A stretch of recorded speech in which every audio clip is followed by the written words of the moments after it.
Welcome everyone, welcome to Millennium Education. कैसे हैं आप सब? उम्मीद करता हूं कि सभी बहुत ही अच्छे तरीके से West Bengal primary education board के द्वारा जो टेट एग्ज़ाम लिया जा रहा है उसके लिए बहुत ही तेज़ी से प्रिपरेशन कर रहे हैं। बिकॉज आप लोगों के इस टाइम पास में बहुत ही कम टाइम है।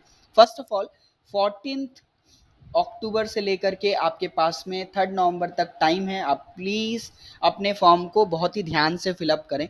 आज हम लोग बात करने वाले हैं कि बहुत ही इंपॉर्टेंट सेक्शन है जो हमारे स्टेट एग्ज़ाम का ईवीएस का सेक्शन है, उसको किस तरीके से प्रिपेयर करें। बिकॉज उस सेक्शन में सिर्फ ईवीएस नहीं आता है, वहाँ पर बहुत सारी अदर चीज़ें भी आती हैं जिसको हम लोग को ग्रैब करना है कि कितने आसानी से हम लोग वहाँ से भी मार्क्स स्कोर कर सकते हैं। क्योंकि वो सेक्शन सिर्फ ईवीएस का नहीं है, वहाँ पर अदर्स पार्ट भी जुड़े हुए हैं। तो चलिए हम देखते हैं कि आगे किस तरीके से हमें प्रिपेयर करना है। So before starting please do like subscribe our video and please do comment. जो भी आपका कंसर्न हो उसे कमेंट ज़रूर करें। चलिए स्टार्ट करते हैं हमारे इस वीडियो को, जहां हम लोग कंप्लीट करेंगे कि इस तरीके से हम लोग को ईवीएस का सेक्शन कंप्लीट करना है। यहाँ पर ध्यान से देखिए, ये ईवीएस के सेक्शन का कंटेंट है। ईवीएस जो कि 30 मार्क्स का है, इन्वायरमेंटल स्टडीज, और इसमें 24 मार्क्स ये सिलेबस है। 24 मार्क्स का आपके सामने एक सिलेबस मैंने रखा है जिसे आप लोगों को कंप्लीट करना है 24 मार्क्स का। देखिए, ये बाद का जो 6 मार्क्स है जो आप देख पा रहे हो, ये ईवीएस का ही पेडागोजी सेक्शन है। हम लोग पहले इसे बाद दे देते हैं, इसे छोड़ करके हम लोग 24 मार्क्स के ऊपर बात करेंगे कि किस तरीके से उसे हम लोग कंप्लीट कर सकते हैं। तो चलिए हम लोग 24 मार्क्स के इस सेक्शन को देखेंगे।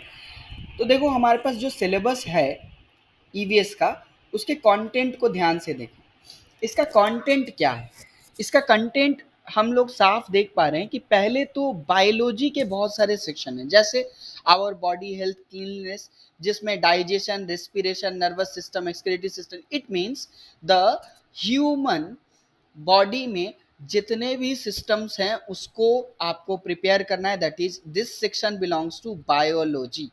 ठीक है। दूसरी बात कि नॉर्मल बायोलॉजी के जो स्टूडेंट्स जितने चीज को कंप्लीट करते हैं, आपको बस उतना ही कंप्लीट करना है, जो कि क्लास 8 लेवल से ज़्यादा स्टैंडर्ड के ऊपर का नहीं। आप क्लास 5 to 8 लेवल के स्टैंडर्ड का भी चीज़ कंप्लीट करोगे, काम हो जाएगा।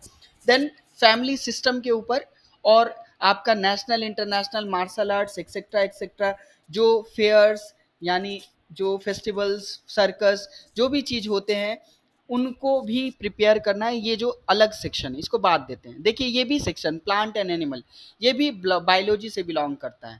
ठीक है। Plant and animals in our surroundings, plant and animal products यानी उनके photosynthesis, parts of flower that is morphology, plant morphology, pollination, fertilisation, fruits, seeds etcetera. ये सारे सेक्शंस आपके स्कूल के टाइम में 5 to 8 क्लास के अंदर में पढ़ाए जाते थे। फिर आता है आवर फूड। ये फूड जो है ये न्यूट्रिशन का चैप्टर है, फूड एंड न्यूट्रिशन। मैं आप लोगों को बीच में एक याद दिला दूं, मैंने फूड एंड न्यूट्रिशन का एक आप लोगों को नोट्स प्रोवाइड किया था ड्यूरिंग द आईसीडीएस टाइम। तो आईसीडीएस के टाइम में मैंने जो फूड एंड न्यूट्रिशन का नोट्स प्रोवाइड किया था वो आपको हेल्प करेगा इसको प्रिपेयर करने में। दूसरी बात, अब आते हैं कोर ईवीएस में। कोर ईवीएस में यानी हम लोग यहाँ पर बात करेंगे ईवीएस का कौन सा सेक्शन है। देखो, ईवीएस का मेन सेक्शन जो आप देख पा रहे हो वो है एयर वाटर। ठीक है। ये क्या हो गया? Air pollution, water pollution, sound pollution, means air, water, sound etcetera, जितने भी तरह के पॉल्यूशंस होते हैं, एयर का कॉम्पोजिशन। ठीक है। किस तरीके से ग्रीन हाउस इफेक्ट से हम लोग बच सकते हैं, ये सारी चीजें आपके सिलेबस का पार्ट हो गई। ये हो गया कोर ईवीएस वाला सेक्शन। फिर आता है अर्थ एंड स्काई, ये ज्योग्राफी का सेक्शन है। ज्योग्राफी का सेक्शन है, यहाँ पर हम लोग लैटिट्यूड लॉन्गिट्यूड पढ़ते हैं जो स्कूल के क्लास 7 या 6 के बुक में होगा। मूवमेंट ऑफ अर्थ, तो अर्थ का जो कॉस्मोलॉजिकल सेक्शन है वो part. Local time, standard time that is IST और ग्रीनविच मीन टाइम वाला सेक्शन। देन बात करते हैं temperature, atmosphere, rainfall, interiors of the earth that is core, crust, earth crust, उन पे बात करते हैं। तो ये सेक्शन कहाँ से आप कर सकते हो? तो मैं इसका आंसर डायरेक्ट देता हूं कि तरुण गोयल के जो नॉर्मल जीके के बुक हैं वहां से अगर आप इस सेक्शन को कंप्लीट करो आसानी विद इन 1 वीक आप इसे कंप्लीट कर सकते हो। दूसरा सेक्शन है आवर कंट्री। देखो मेरे पास में जिन लोगों ने भी ज्योग्राफी का सेक्शन कंप्लीट किया है तो मैंने उन लोगों को बहुत ही अच्छे तरीके से इंडिया और वेस्ट बंगाल को पढ़ाया है। देखिए इंडिया और वेस्ट बंगाल के कुछ सटीक एरियाज को मैं हमेशा मार्क करता हूं कि जिसे आपको एग्जाम के लिए प्रिपेयर करके जाना है, जिसमें आपको फिजियोग्राफी, इंडिया पॉलिटिकल वाला फिजिकल फीचर जो बोल रहा है, climate, natural resources, historical places in India जिसमें आपको नेशनल पार्क एक्सेट्रा वो भी पढ़ना है, पॉपुलेशन यानी आपको डेमोग्राफी में सेंसस भी कवर करना है, मिनरल्स कहाँ क्या पाए जाते हैं, इंडस्ट्रीज कहाँ क्या है वो। फिर बात करते हैं आवर स्टेट की तो हम लोग वेस्ट बंगाल पे फोकस करेंगे। वेस्ट बंगाल की फिजिकल फीचर्स, क्लाइमेट, उनका एक छोटा सा नोट्स जो हम आप लोगों को पढ़ाते हैं उसको भी कंप्लीट करोगे तो काम खत्म हो जाएगा। बात करते हैं हिस्ट्री पे। हिस्ट्री को कैसे प्रिपेयर करोगे, तो हिस्ट्री का जो सेक्शन है आप लोग को दिमाग में रखना है कि हिस्ट्री का सेक्शन जो बेसिक हिस्ट्री है ये वही पोर्शन है। देखो यहाँ पर आपको हिस्ट्री में जो आपका एंशिएंट इंडिया से लेकर के आपका INM that is Indian national movement वाला जो पोर्शन है वो सारी चीजें आपको यहाँ पूछे जाएंगी। बट कोशिश ये करना कि जिस तरीके से सिलेबस को मतलब लिखा गया है आप उसी तरीके से प्रिपेयर करो। डिफरेंट सिविलाइजेशन के बेसिक्स क्वेश्चन को कंप्लीट करना है। जैनिज्म, बुद्धिज्म, भक्ति मूवमेंट्स एक्सेट्रा को अच्छे से करना है। Great personalities, it means INM के ग्रेट पर्सनालिटीज को भी कंप्लीट करो, मॉडर्न इंडिया को कंप्लीट करो। ये कंप्लीट करना आपको जो है बेसिक चीजें ये भी आप तरुण गोयल के बुक से कंप्लीट कर सकते हो। बात करते हैं इंडियन कॉन्स्टिट्यूशन की तो fundamental rights, fundamental duties, DPSPs, इन सारी चीजों का जो छोटा सा जिस्ट तरुण गोयल बुक देता है, अगर आप उतना भी कर लोगे ना तो टेट के एग्जाम में उससे कई ज्यादा आपको डिफिकल्ट क्वेश्चन नहीं देगा। तो आप उम्मीद करते हैं वहीं से आप कंप्लीट करोगे तो हो जाएगा। और अगर आपने अच्छे से इंडियन कॉन्स्टिट्यूशन पढ़ा है तो वहां से आप लोग कंप्लीट कर सकते हो। मैं कोशिश करूंगा आप लोगों को इनमें से मैक्सिमम चीजें उनके MCQs को ज्यादा से ज्यादा आपको प्रैक्टिस करवाने की। उम्मीद करते हैं कि आपको सेक्शंस पहले कैसे डिवाइड हुआ वो समझ में आ गया। अब बात करते हैं कि इसको प्रिपेयर कैसे करेंगे। देखिए आपके पास में बहुत ज़्यादा टाइम है नहीं, आपके पास सिर्फ और सिर्फ 1.5 मंथ का टाइम है।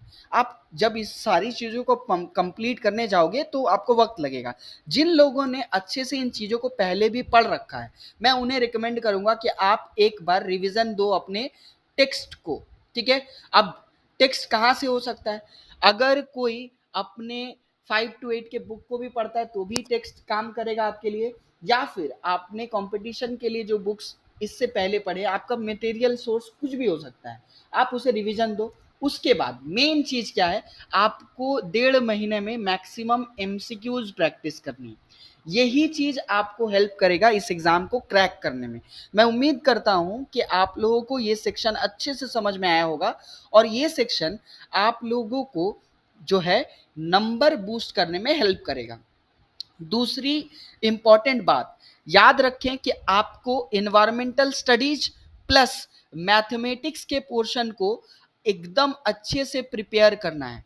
दूसरा इंग्लिश और आपका उर्दू का जो सेक्शन है, जिसका हिंदी है वो हिंदी, इन सेक्शंस में आप बेसिकली जो गाइड बुक्स हैं उसको फॉलो कर सकते हो। इनके लिए मैंने एक सेपरेट वीडियो बनाया है उर्दू मीडियम वालों के लिए कैसे वो प्रिपेयर करें, आप उस वीडियो को देख सकते हो, मैं आई बटन में डाल दूंगा, आप वहां से प्रिपेयर कर सकते हो। उम्मीद करते हैं कि आपको बात बहुत अच्छे से समझ में आई होगी। मैथमेटिक्स के पोर्शन को कंप्लीट करना आपका जिम्मेदारी है, ये पोर्शन आपको एग्जाम पास करवाएगा। उम्मीद करते हैं ईच एंड एवरीथिंग मैंने आपको समझा दिया और आप लोग अच्छे से इसे प्रिपेयर करोगे। Thanks for watching this video and best of luck for your exam. Please do comment कैसा लगा आपको ये वीडियो।